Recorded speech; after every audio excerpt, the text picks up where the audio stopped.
Oh, howdy all, grab yourself a drink, it is time for some PathOfExile discussion. Grinding Gear Games have been maintaining a live updates blog over on their website. I wanted to go through the small number of very important things that have come up there. Now, important to notice that this is Easter Monday over in New Zealand, and Easter Monday is a public holiday in that country. That means that there's not a very large amount yet, but there's probably going to be a fair bit more coming over the next 16, 18, 20 hours from this video's release time. Let's go through what we do have. The first one is an emergency patch that was made in order to deal with a very serious problem. And that serious problem was player killing in hardcore. There is a new unique belt in 3.21 that has the text, "Flasks you use apply to linked targets."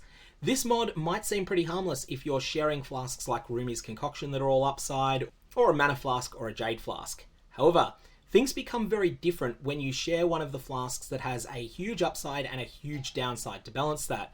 And the two worst cases were, of course, Doedre's Elixir and Coruscating Elixir.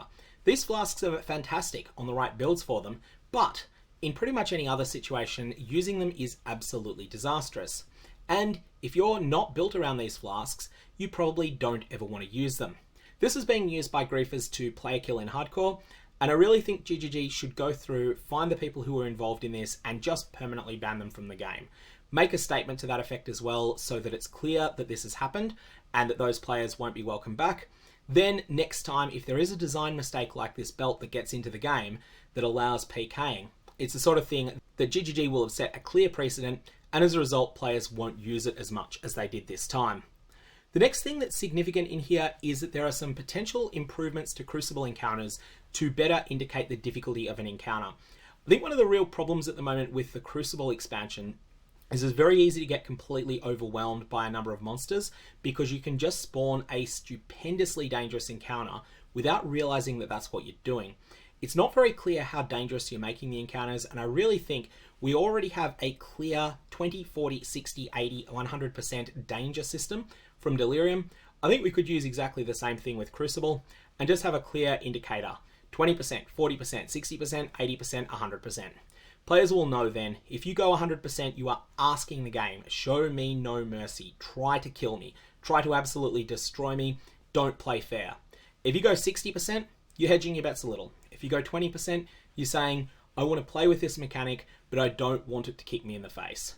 There actually already is player agency on Crucible as to how hard it's going to be. It's just that that agency is hidden unless you actually externally time things. Now, there's also a bug that's happening at the moment with Crucible passives that should allow you to sell the item for a unique item. Basically, don't use these until GGG give a bit of an update, because there are some instances where they're rewarding a rare item instead, and you don't want to have that happen to you. The other things that have been mentioned are pretty small in general. However, one thing that does need to be looked at seriously is the endgame Crucible maps. The easiest way to do these at the moment is just simply to zip through at high move speed rather than to fight the monsters. Now, what's not really clear at the moment is whether these seem to be so hard because our characters are just terrible at the moment, which is often the case, especially with new unfamiliar content where you're not that familiar with the actual tells that the bosses have got. An encounter that can be very routine on a powerful character like the Shaper can be pretty fearsome on a weaker character, and can be very mean indeed if you don't know the mechanics and you're playing them on a weaker character. It's not yet clear whether the Forge of the Titans is overtuned, as some people say it is, or whether it's just that we haven't got familiarity with it. But right now, the best way to do it is just to dash to the end, and that's a problem. It's not really satisfying gameplay, and it should be fixed. Anyways, that's all we've got so far. May your Varlorbs have interesting results, and I'll see you around. I expect we'll have much more to talk about tomorrow.